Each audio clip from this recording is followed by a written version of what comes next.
Buenos días, mis queridos hermanos. Estamos con ustedes hoy por Facebook, como ha sido nuestra tendencia durante estos meses de pandemia y cuarentenas. Estamos, sin embargo, programándonos para volver a cultos presenciales, ya que estamos en paso 3 y hemos estado en paso 3 un buen tiempo, parecía estable. Queremos también hacer el esfuerzo para volver a cultos presenciales, obviamente observando todas las normas y reglas vigentes por la salud pública. Y entonces vamos a tener instrucciones que tendremos que seguir y todo eso. Pero sí, las buenas noticias es que estamos presentando este proyecto de volver a cultos presenciales. También habrá la opción de conectarse por este modo virtual para los que no puedan, por razones de salud, juntarse. Pero los que puedan están bienvenidos a programarse para eso, entrando en marzo, volver a cultos presenciales. Así que ánimo, que sigamos así un par de semanas más y viene un cambio, si Dios quiere, si no hay cambios en la pandemia, en las cuarentenas, vamos a estar volviendo a cultos presenciales. Entonces eso, las buenas nuevas, antes de empezar en un sermón, donde también vamos a ver otras buenas nuevas acerca de Jesucristo.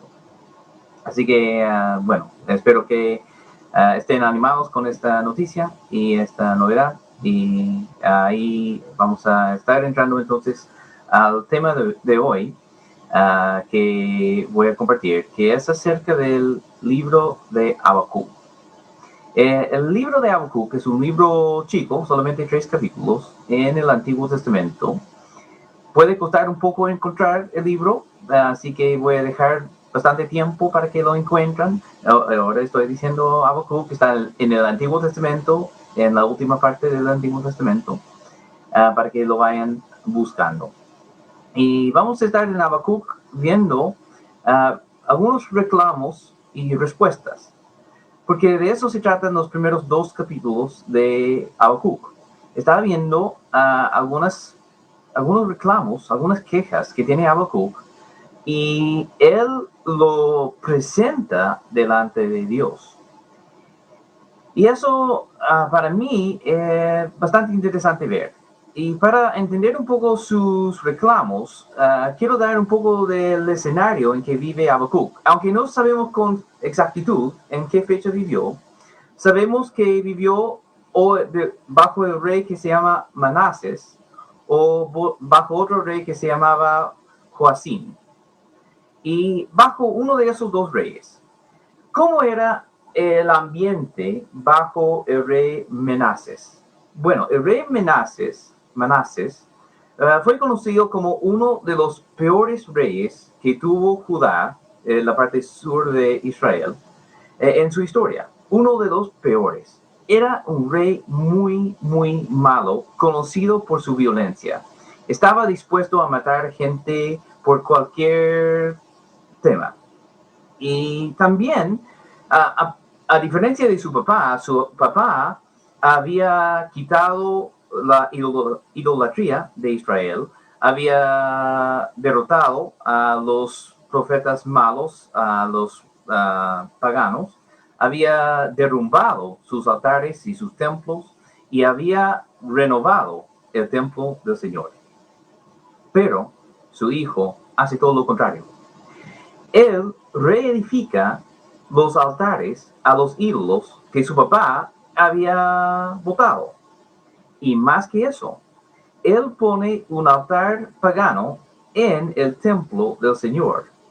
Y más que solo eso, pone 2 altares en el templo del Señor, uno en el lugar santo y otro en el lugar santísimo. Muy, muy malo. En el lugar santísimo, el ídolo que él colocó ahí fue una diosa de fertilidad. Y eso quería decir que no solamente fue idolatría, sino también que promovía inmoralidad sexual. Y ellos de hecho decían que ella era la esposa de Jehová. Entonces, un sacrilegio importante. El rey Manases lo llevó a tal extremo que él incluso empezó a sacrificar a sus propios hijos nacidos a un dios falso que se llamaba Moloch. Un rey sumamente malo. Tan malo que Dios le castigó, fue llevado preso por los asirios y en su cautividad fue tratado tan mal que volviendo se arrepintió y empezó a hacer algunas reformas. Pero sus hijos siguieron su línea de la mayoría de su vida. El otro rey posible para Habacuc fue uno que se llama Joacim, o Joacim, dependiendo de la traducción. Y él también tenía idolatría. También cuando fue confrontado por profetas, mató a los profetas de Dios. Y él mataba a gente para llevar sus esposas y después mataba a la mujer también. Entonces, los dos eran reyes muy malos. Y Habacuc tiene un reclamo frente a eso. El pueblo está sufriendo. Bajo estos dos reyes, el pueblo sufre. Entre medio hay un rey bueno, pero esos dos reyes son los reyes de Habacuc, uno de esos dos. Y el pueblo sufre injusticia, porque esos reyes malos no solamente son malos en su vida personal, sino también en todo. Y el pueblo sufre, y ellos promuevan la maldad y la injusticia. Y el pueblo sufre. Y el pueblo aprende de eso y también practica la misma injusticia entre ellos. Entonces hay maldad por todos lados y los profetas están con miedo porque los reyes matan a los profetas. Incluso el abuelo, creo que fue el abuelo de Habacuc, es un profeta, otro profeta de la Biblia que se llamaba Isaías. Probablemente conocen su libro. Y la tradición judía dice que él fue matado por un rey malo también, cortado en dos por el medio. Y así murió un profeta, el abuelo de Habacuc. Y entonces el pueblo sufre y Habacuc tiene un reclamo. Y si ustedes buscan en Habacuc, si han encontrado el libro, en Habacuc 1:2 tiene el reclamo, el inicio del reclamo. Lo tengo aquí. Y dice en Habacuc 1:2, ¿hasta cuándo, oh Señor, pediré ayuda y no escucharás? Clamo a ti, violencia, y sin embargo, tú no salvas. Es un reclamo fuerte, es una queja fuerte contra Dios. Estoy reclamando, estoy pidiendo ayuda y tú no respondes. Estoy pidiendo y clamando a ti y no dices nada, y no haces nada, y no nos ayudas, y estamos sufriendo, estamos sin salvación, no nos salvas. Ahí él sigue, ¿por qué me haces ver la iniquidad y me haces mirar la opresión, la destrucción, la violencia que están delante de mí? Hay rencilla y surge discordia. Y sigue recitando todos los problemas que está viviendo el pueblo de Israel. Nosotros podemos poner en esta frase en lugar de violencia lo que estamos viviendo. Vivimos muchas cosas en nuestras vidas, enfermedades, vivimos injusticias, vivimos violencias a veces, vivimos muchos cuestionamientos, muchas dudas, tenemos cosas que no entendemos en nuestra vida, hay pandemia y hay estallido social y hay represión y hay injusticia de parte de ellos o de parte de otros. ¿Qué podemos decir frente a eso? Esta semana hay una historia en Estados Unidos de un pastor muy conocido y encontraron, después de que falleció, encontraron en su celular los contactos de 200 de mujeres.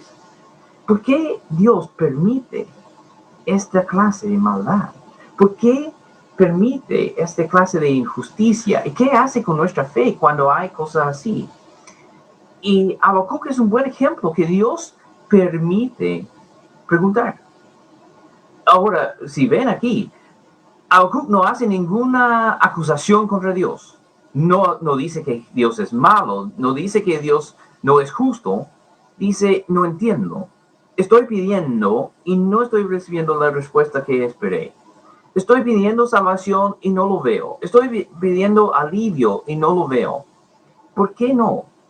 ¿Por qué puedo pedir y tú no contestas? Clamo a ti con fe y tú no me das lo que estoy pidiendo. ¿Por qué no? Y todo cristiano honesto tiene que luchar con esa pregunta en algún momento. ¿Por qué luchamos con algo y pedimos con sinceridad y Dios no nos da lo que estamos pidiendo? Y no es por falta de fe, pero Dios no nos contesta. Bueno, aquí con este reclamo, Dios le contesta a Habacuc y le dice, mira, yo voy a hacer algo que no me creerías.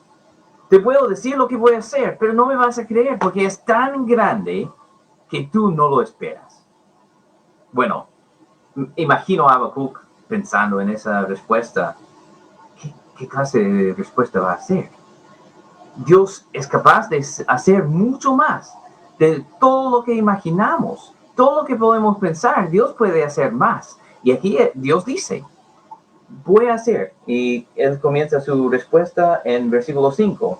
Dice, miren entre las naciones y observan, asómbrense y quédense atónitos, porque haré una obra en sus días que ustedes no lo creerían si alguien se las contara. No me van a creer. Voy a hacer algo increíble. Ustedes, yo puedo contar y no lo van a creer. Ya.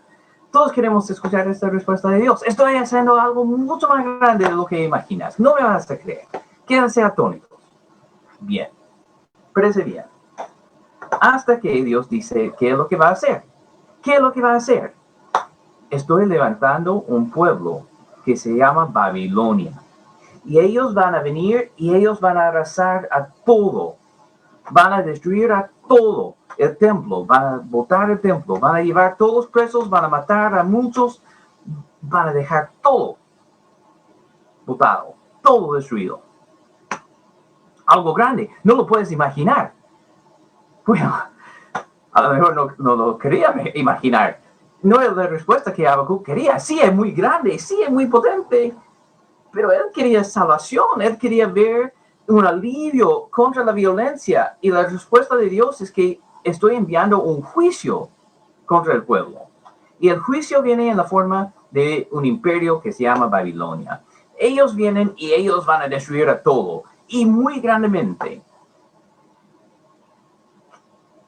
¿Qué tiene que pensar Habacuc con esa respuesta? Podemos identificarnos con Habacuc. Él quiere una respuesta. Hay injusticia, yo estoy pidiendo algo y Dios no me das lo que quiero. ¿Por qué no? Y Dios dice, mira, voy a hacer algo grande, un juicio. Y Habacuc expresa un segundo reclamo. Y creo que el reclamo que nosotros haríamos. Pero esa no es la respuesta. ¿Cómo puede ser la respuesta? Yo estoy pidiendo que no haya más violencia y la injusticia que está viviendo, y tú vas a enviar un imperio peor que nosotros. Los babilonios no son buena gente, son malos. De hecho, la maldad que nosotros tenemos viene de ellos. Los dioses falsos que tenemos son de ellos. ¿Por qué vas a enviar a ellos, que son peores que nosotros, a destruir a nosotros? Sí, somos malos, tenemos los problemas que ya mencioné, pero ellos son peores. ¿Cómo puede ser? Ellos van a burlarse de nosotros y van a pensar que son mejores que nosotros y van a pensar que sus dioses falsos son verdaderos porque nos van a ganar. Y entonces Habacuc hace el reclamo que a veces nosotros hacemos. Pedimos algo y recibimos una respuesta, recibimos algo, pido sanidad y me enfermo más. O pido un trabajo y no lo recibo. Y más encima tengo otra deuda ahora. ¿Qué voy a hacer frente a eso? Entonces, ahí tenemos que ver que Habacuc está presentando los reclamos de todos en alguna forma. Quiero ver la salvación de Dios.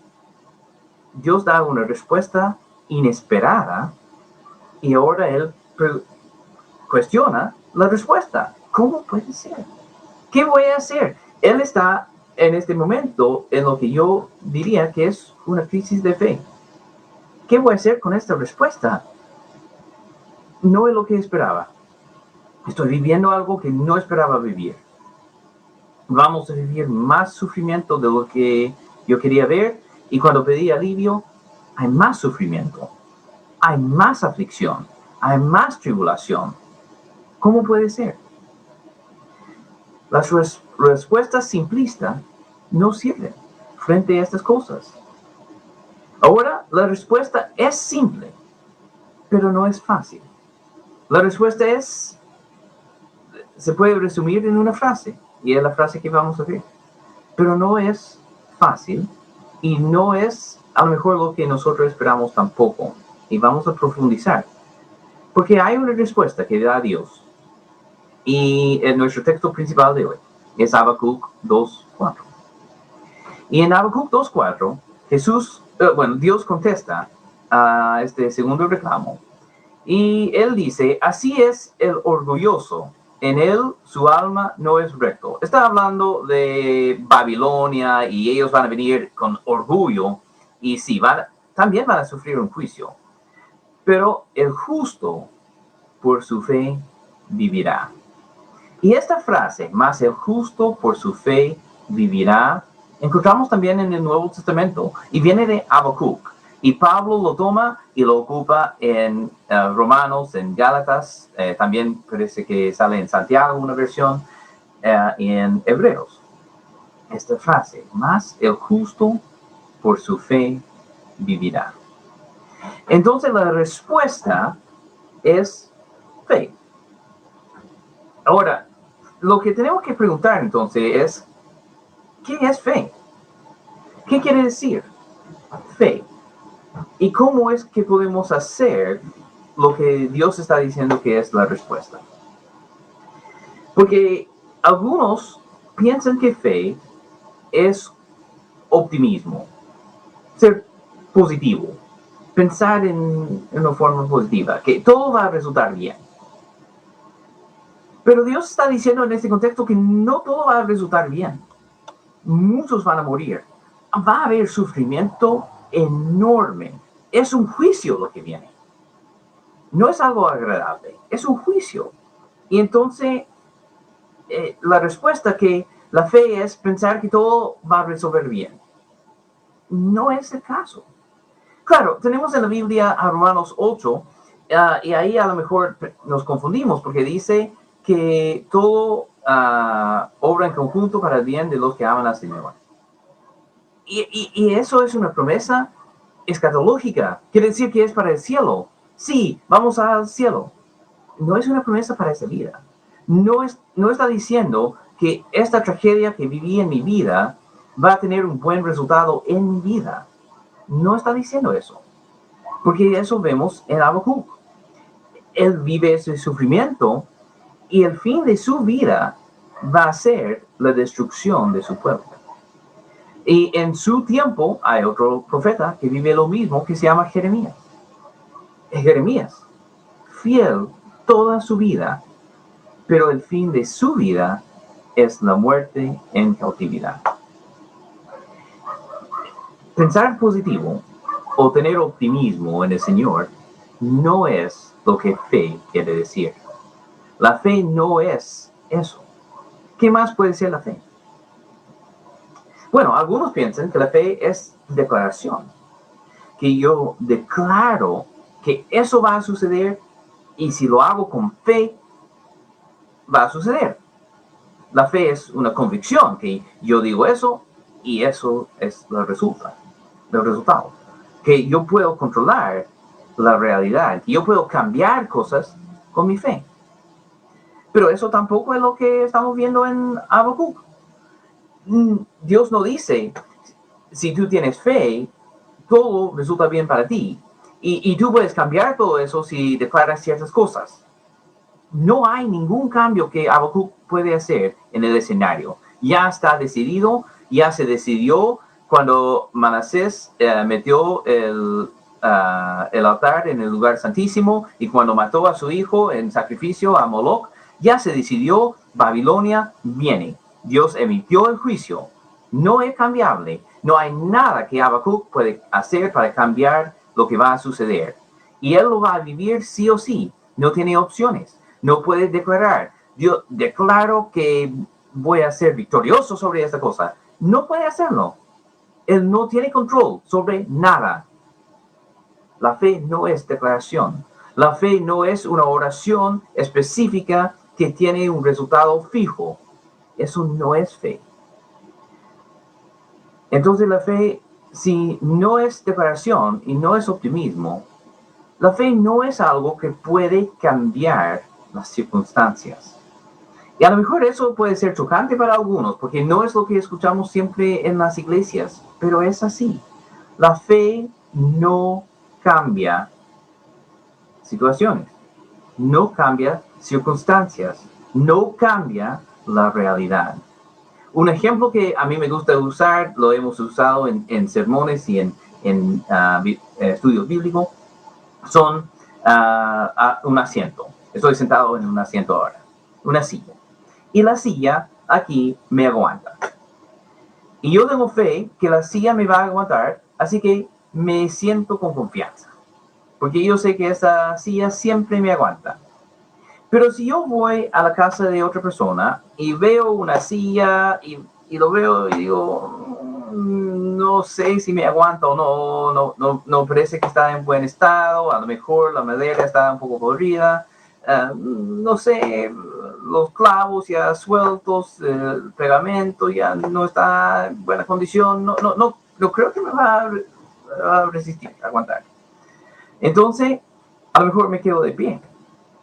Ahora, si en un momento decido tener un poco más de fe y me siento en esa silla, mi fe no cambia la silla. La silla es lo que es. Lo único que hace mi fe es decidir si voy a sentarme o no. Pero la fe no puede cambiar lo que es la silla. Cuando camino sobre un puente, o manejo el auto sobre un puente, o cruzo la pasarela aquí en la autopista, mi fe en esa estructura no cambia la naturaleza de la estructura. Lo único que hace mi fe es ayudarme a moverme, a cruzar. No me ayuda a cambiar la circunstancia. Me ayuda a motivarme a mí a seguir en el camino que tengo que seguir. Entonces la fe no es declaración, la fe no es optimismo y la fe no cambia circunstancias. La fe no es algo místico, no es una emoción, no es una experiencia. La fe es algo concreto. ¿Qué es fe? Y la Biblia nos dice lo que es fe. Entonces eso es lo que quiero analizar un poco en los minutos que tenemos en este sermón. ¿Qué es fe?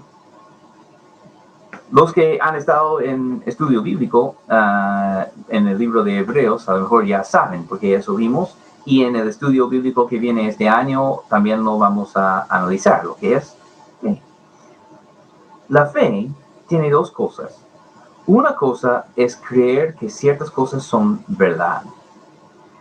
Uno cree que algo es verdad cuando le parece que es más probablemente cierto que incierto, que falso. Entonces, cuando tengo una declaración, hoy es un día nublado, yo puedo creer esta declaración o no creer esta declaración. Si lo creo, es que creo que es más probable que es nublado que soleado. Ahora, puedo ver por la ventana y ahí voy a saber si mi creencia es cierta o incierta. Pero mi creencia es cuando me parece que es cierto, cuando es más probablemente así que no. Entonces, cuando yo tengo creencias acerca de Dios, es que yo creo que es más probable que Dios existe de que no existe. Creo que es más probable que Dios es bueno que no es bueno. Y entonces la creencia es una declaración, una proposición que uno piensa que es más probablemente cierto que falso. Y el conocimiento es una creencia con evidencia adecuada que es cierto. Entonces, si yo tengo una creencia y es la verdad y tengo evidencias que apoya esa verdad, entonces esta creencia se convierte en conocimiento. En el Nuevo Testamento exige fe Pero también conocimiento. Tenemos que tener conocimiento también. Y ustedes pueden ver en Colosenses y en 1 de Corintios, donde Pablo habla de conocimiento. Conocimiento de la verdad. No solamente fe en la verdad, conocimiento de la verdad. La fe y el conocimiento son básicamente la misma cosa, solamente es cuánta evidencia tienes y si es cierto o incierto, si es cierto o falso. Y cuando es cierto y hay evidencia, tu fe es conocimiento. Y eso vamos a ver en algunos textos bíblicos también en Hebreos, que la fe en cuanto a creencia tiene un aspecto que es también conocimiento. El otro componente de fe, aparte de creer ciertas cosas, es confiar en una persona o una cosa. Entonces, cuando yo veo la silla, hay conocimiento. Puedo ver, ¿está hecho de madera o está hecho de metal? Y puedo ver si me parece que tiene buen pegamento o no, si tiene buenos clavos o no. Ahora, mi confianza es algo un poco más emocional, donde yo decido que yo voy a confiar en esta silla y me voy a sentar. Y mi confianza, entonces, es cuando yo tengo el conocimiento de lo que parece ser y decido que voy a confiar, que va a cumplir con su propósito, con su función. Cuando es una persona, es cuando yo confío que esa persona va a cumplir con sus promesas, va a cumplir con sus deberes, va a cumplir con sus obligaciones. Y entonces, la confianza también es parte de la fe. Para tener fe bíblica, tenemos que tener el parte que es conocimiento bíblico, aceptar las verdades bíblicas. Y también tenemos que tener el componente que es confianza. No solamente sé que es verdad, sino que también voy a vivir así. Voy a confiar que es verdad, que es cierto. Si ustedes ven en sus Biblias, en el libro de Hebreos, capítulo 11, tenemos dos frases acerca de la fe que también hablan de estos dos aspectos de lo que es la fe cristiana. En Hebreos 11, versículo 6, Hebreos 11, versículo 6 dice, sin fe es imposible agradar a Dios, porque es necesario que el que se acerca a Dios crea que Él existe y que recompensa a los que lo buscan.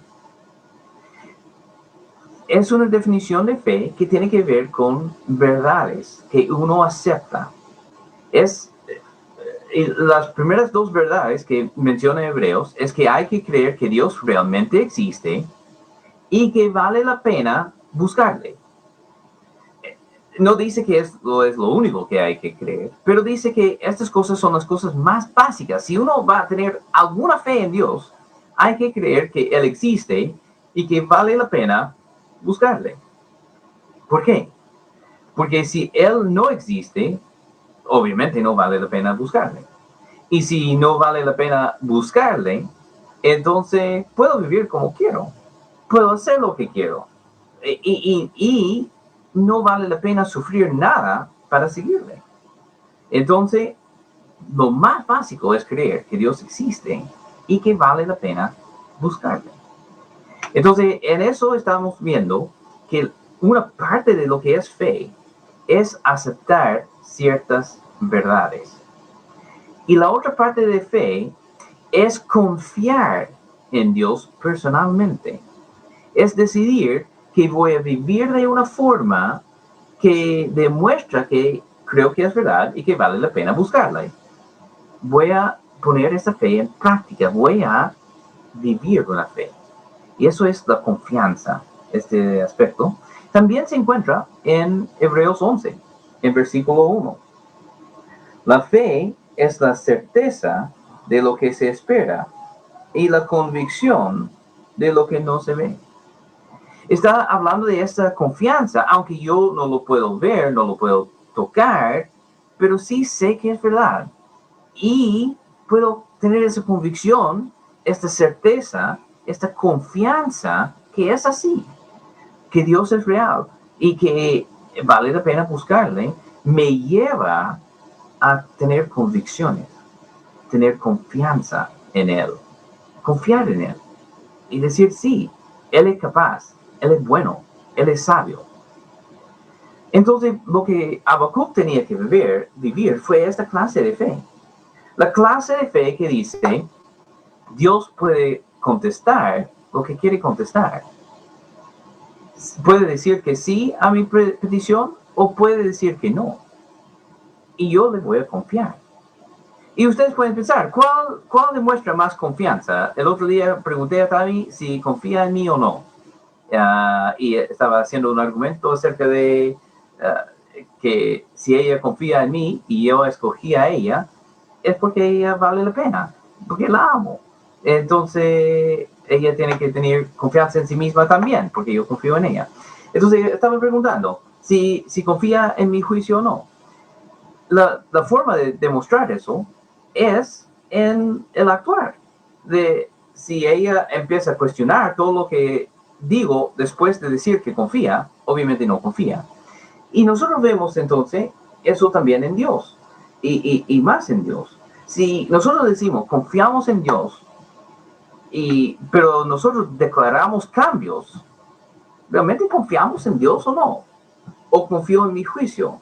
Si yo pido sanidad, digamos, y Dios decide no darme sanidad, y entonces yo declaro sanidad, ¿estoy confiando en Dios o estoy confiando en mi juicio? Lo que yo quiero. Bueno, a fin de cuentas estoy confiando en lo que yo quiero. Y si yo pienso, bueno, todo va a resultar bien, porque, mira, yo sé que tengo esa complicación, pero todo va a resultar bien. Dios me va a dar todo lo que necesito. Ya.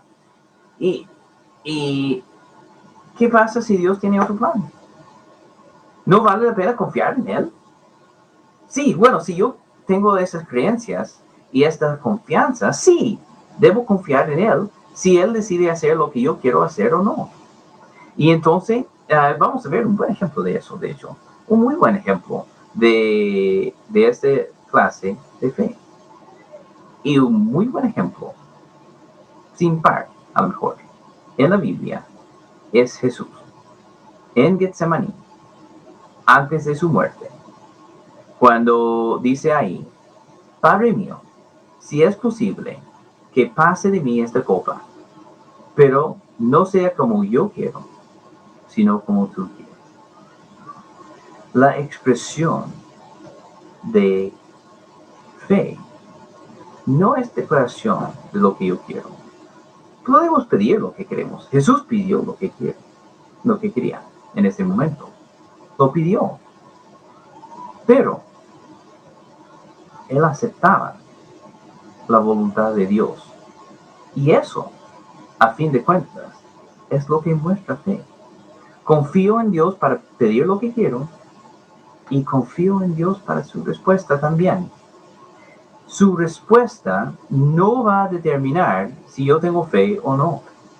Mi fe va a determinar cómo recibo esta respuesta y cómo sigo en mi camino frente a la respuesta que recibo.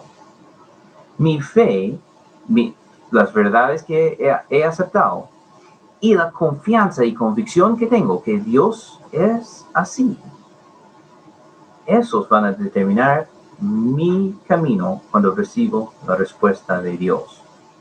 Entonces, podemos pedir cosas, debemos pedir cosas. Dios nos invita a pedir cosas. Jesús pidió aquí, pero no declaramos y no tenemos un positivismo simplista, no es optimismo, no es un optimismo cristiano, es confiar en Dios. La fe que Él nos pide es confiar en Él. Porque cuando nosotros realmente creemos en Dios y realmente confiamos en Dios, eso va a tener resultados tangibles en nuestras vidas. Vamos a ver cambios en la forma de ver cosas. Pero el cambio no es positivismo, no es optimismo. Es un cambio que yo puedo vivir lo que sea necesario porque confío en Dios. Confío en su plan.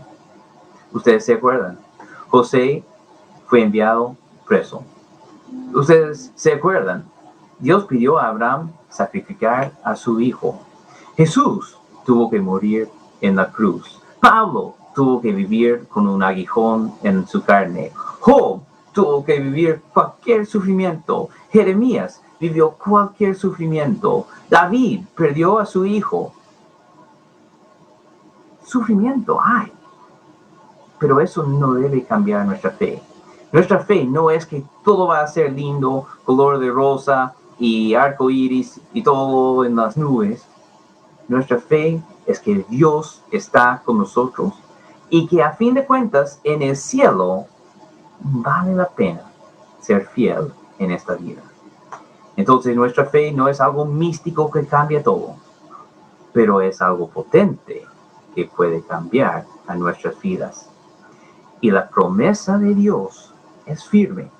Él no va a cambiar de opinión. Podemos confiar en las promesas de Dios. No podemos poner promesas en Dios que no nos dio, pero las promesas que sí nos dio, podemos creer que son ciertas y podemos confiar que Él es fiel y va a ser fiel con sus promesas. Y la mayor promesa que hizo es salvación para los que tienen creencia en Él, esta clase de creencia de creer la verdad y confiar en Él, arrepentimiento de sus pecados y también bautismo en el nombre de Jesús. Eso pide, y con eso hay una promesa de salvación eterna en los cielos, una vida eterna con Él, una vida abundante con Él. Y eso podemos tener, porque es una promesa que sí ha hecho. Es una promesa condicional, tenemos que estar en Cristo, pero es una promesa linda. Es una promesa que nos da ánimo para seguir en cualquier circunstancia. No porque somos simplistas, no porque somos inocentes, sino porque confiamos en la promesa de Dios, porque sabemos quién es Dios. Quiero animarles en este año, primeramente que sean salvos, que caminan en Cristo, con fe, con arrepentimiento, con bautismo y fidelidad en el trayecto. Pero también quiero pedir que en este año, que hagan cosas para aumentar su fe.